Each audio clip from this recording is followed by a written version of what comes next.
안녕하세요. 여러분의 행복한 노후를 위해 노력하는 오케어 TV입니다.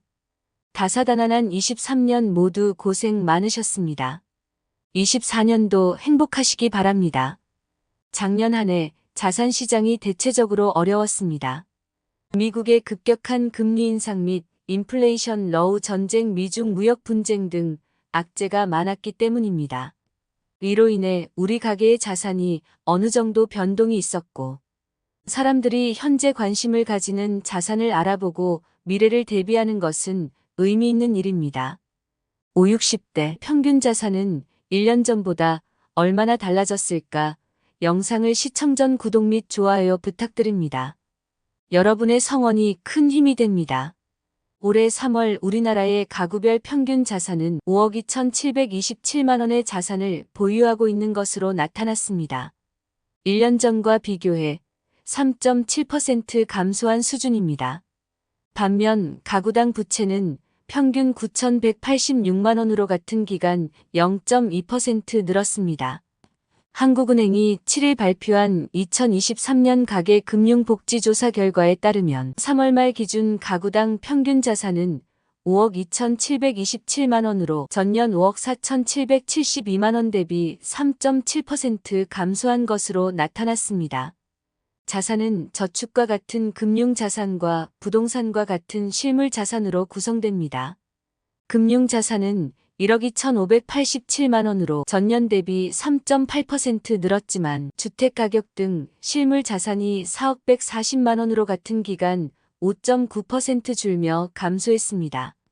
부채는 가구당 평균 9,186만 원으로 전년 9,170만 원 대비 0.2% 증가했습니다. 부채를 구성하는 금융부채는 6,694만 원으로 1년 전과 비교해 1.6% 줄었지만 임대보증금이 2,492만 원으로 같은 기간 5.3% 늘었습니다. 부동산이 자산 부채의 70%가량을 차지하고 있는 우리나라 특성상 부동산 가격 하락하자 자산이 감소하고 부동산 보증금이 오르자 부채가 늘었다는 설명입니다. 이로 인해 가구의 자산에서 부채를 뺀 평균 순자산은 4억 3,540만 원으로 전년 4억 5,602만 원 대비 4.5% 감소했습니다. 보유액별로 살펴보면 3억 원 미만의 순자산을 보유하고 있는 가구가 가장 많았습니다. 1억 원 미만 가구는 29.6%, 1억에서 2억 미만 가구는 15.5%, 2억에서 3억 미만 가구는 12.4%, 3억 원 미만 가구는 총 전체 가구의 57.4%를 차지했습니다. 10억 원 이상인 가구는 10.3%, 10가구 중 1가구가 10억 원 이상의 순자산을 보유하고 있는 것으로 나타났습니다. 연령별로는 50대가 4억 9,737만 원으로 가장 많았고 60대 4억 8,630만 원 나 40대 4억 3,590만 원 이하 2억 3,678만 원이 뒤를 이었습니다. 순자산은 60대를 제외하고 모든 연령대에서 감소했습니다. 가장 많이 감소한 연령대는 30대 이하로 9.4% 줄었습니다. 연령대별 자산을 살펴보면 생애 주기 소득과 일치합니다. 생산 가능 연령대인 230대부터 소득이 발생하기 시작하여 50대 정점을 찍고 감소하며 이후 60대부터는 지출이 소득을 넘어서는 것을 의미합니다. 따라서 50대까지 소득을 꾸준히 축적하여 60대 은퇴 이후 삶을 준비하고 설계해야 할 것입니다. 종사직종은 자영업자 가구가 5억 4,335만 원으로 가장 많고 상용근로자 4억 5,547만 원, 기타 4억 1,565만 원, 임시일용 근로자 1억 9,168만 원 순이었습니다. 1년 전에 비해 가장 많이 감소한 종사직종은 상용근로자로 9.6% 감소했습니다. 여유자금 운용 방법으로는 저축과 금융자산에 투자한다는 응답이 50.4%로 가장 많았고 부동산 구입 23.9%, 부채 상환 21.6%의 뒤를 이었습니다.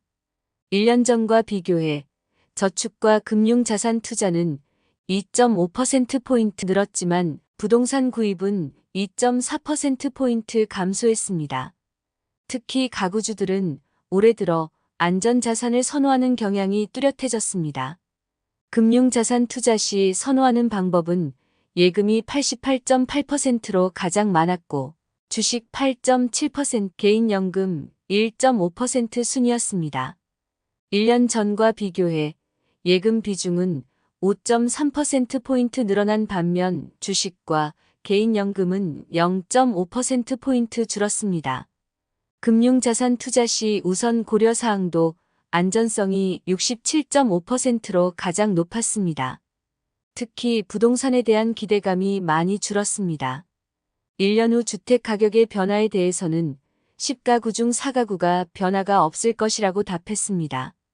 1년 후 하락할 것이라고 전망한 가구주는 18.6%로 전년에 비해 9.6%포인트 증가했고 상승할 것이라고 전망한 가구주는 17%로 전년에 비해 14.2%포인트 감소했습니다. 소득이 증가하거나 여유자금이 생기더라도 부동산에 투자할 의사가 있는 가구주도 52.7% 전년 대비 5.3%포인트 줄었습니다.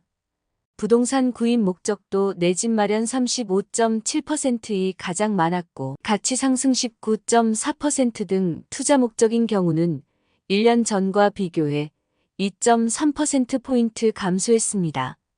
23년은 대내외적인 악재로 미시 경제 환경이 어려웠습니다.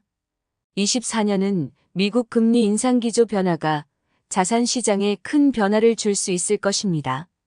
특히 글로벌 경제와 밀접하게 연동된 우리나라는 금리 인하에 따른 경제 활성화로 인해 반도체를 포함한 주요 품목의 수출 활성화가 기대됩니다. 이로 인한 낙수 효과가 생길 수 있는 자산에 베팅한다면 좋은 성과를 예상할 수 있을 것입니다. 물론 너무 변동성이 크고 위험한 자산의 비중은 조절하셔야 합니다. 이제까지 큰 위기는 예상하지 못한 시기에 발생했습니다. IMF 구제금융 및 리먼 브라더스가 언제 터지더라도 이상한 상황이 아닙니다.